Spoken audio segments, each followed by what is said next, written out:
दोस्तों, ये वो अपोलो हॉस्पिटल है जहाँ मैं कोविड पॉजिटिव होने की वजह से एडमिट रहा।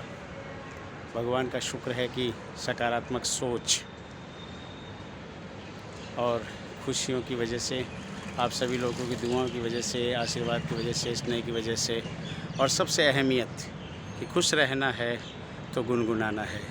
यहाँ रह कर के मैंने गीत भी गाए और दोस्तों को पोस्ट भी किए। सच मानो तो सांस की प्रक्रिया को बढ़ाने में गाना गाना बहुत ही इम्पोर्टेंट मेरे लिए रहा और मैं जितना जल्दी हो सका यहाँ से हो सका। कोविड-19 के बारे में इतना ही कहना चाहूँगा कि 2 या 3 तो ऐसे लगता है कि आज का दिन शायद अंतिम दिन हमारा होगा, लेकिन यदि आप हिम्मत रखते हैं और आप सकारात्मक भाव से हॉस्पिटल में रहते हैं, डॉक्टर्स के प्रेस्क्रिप्शन से आप अपना उपचार करवाते हैं, तो आपको नई ऊर्जा, नई स्फूर्ति मिलती है और हमेशा ये रहेगा कि मुझे जीना है, मुझे जीना है अपनों के लिए, मुझे जीना है सद्कर्म करने के लिए और मुझे जीना है तो मैं अपनी इम्यूनिटी बनाए रखूं। और इम्यूनिटी बनाने रखने में मेरे सकारात्मक सोच, आप सभी लोगों का सहयोग, आशीर्वाद, स्नेह और ऊर्जा पॉजिटिव सोच की वजह से रही। और सबसे बड़ा कि नकारात्मक विचार अपने मन में मत आने दो।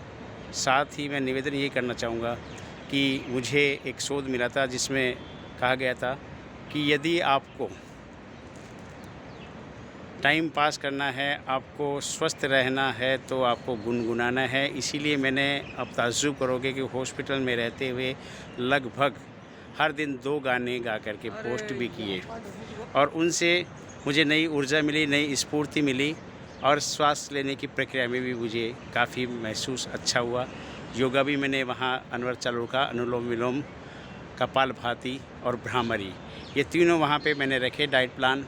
शुगर की वजह से डॉक्टर्स ने मुझे एक ही बात बताई कि ये शुगर कुछ भी बीमारी नहीं है, केवल डाइट प्लान का गेम है। आपको उतना ही खाना है, आपको केवल जीने के लिए खाना है बस।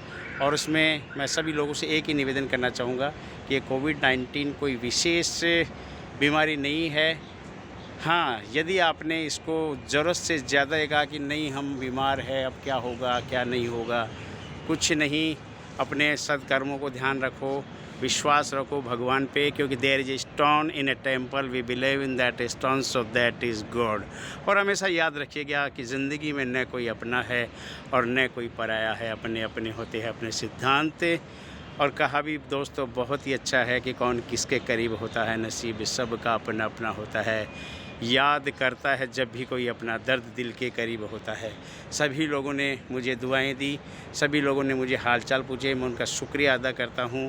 और आप सभी से एक ही निवेदन करता हूं कि be safe, be care, distance बना के रखें, मास्क लगाएं, मास्क ज़रूर लगाएं, क्योंकि मास्क के बिना आप नहीं कर सकते। हॉस्पिटल में मास्क लगाने की थोड़ी छूट ज़रूर मिली थी। और मैं तो सबसे आपसे एक ही निवेदन करना चाहूँगा कि आपको अपने परिवार के लिए जीना है, आपको अपने अच्छे कार्यों के लिए जीना है। अच्छे कर्म आपके हमेशा साथ देते हैं, क्योंकि गीता में भगवान ने कहा कि अधिष्ठानम यथा कर्ता कर्णम च पृथक विद्यम विविधा से पृथक चेष्टा देव चेवात्र पंचमम। अर्थात शुभाशुभ कर्मों के संस्कारों का नाम है देव और प्रत्येक कार्य का अधिष्ठाता भी होता है देव। यदि किसी भी कार्य को सत्य, संकल्प, दृढ़ निश्चय और उपलब्ध संसाधनों का पूर्ण तब सदुपयोग प्रबंधकीय दृष्टिकोण के साथ किया जाता है तो उसे देव की अनुकूलता रहती है और देव की अनुकूलता और आशीर्वाद स्वरूप सफलता अवश्य ही मिलती है। यही कोविड को विजय प्राप्त करने में मुझे सफलता मिली। मैं आप सभी का हाथ जोड़ करके कटिबद्ध तरीके से शुक्रिया अदा करता हूँ। शुक्रिया अदा करता हूँ मेरे परिजनों का, शुक्रिया अदा करता हूँ मेरे दोस्तों का, और सबसे ज़्यादा शुक्रिया अदा करता हूँ मेरी अर्धांगिनी, जीवन संगिनी श्रीमती आशा छिपा, जिन्होंने दिन रात, और मेरे दोनों बेटों ने बहुत मेहनत करके, मेरे राजेंद्र जी ससुराल पक्ष वालों ने बहुत मेहनत की, और यहाँ स्टाफ ने, नर्सेज, कोविड को जब मैंने जिया है तो हम तो केवल अपनी ज़िंदगी बचाने के लिए वहाँ लड़ाई लड़ते हैं, लेकिन ये जो नर्सेज स्टाफ होते हैं, कंपाउंडर, डॉक्टर्स वगैरह, ये दूसरों की ज़िंदगी बचाने के लिए जीते हैं। उन सभी का हार्दिक शुक्रिया, हार्दिक अभिनंदन, बहुत बहुत धन्यवाद, बहुत बहुत गया। प्रभु इच्छा। जय श्री विठल, जय श्री नामदेव।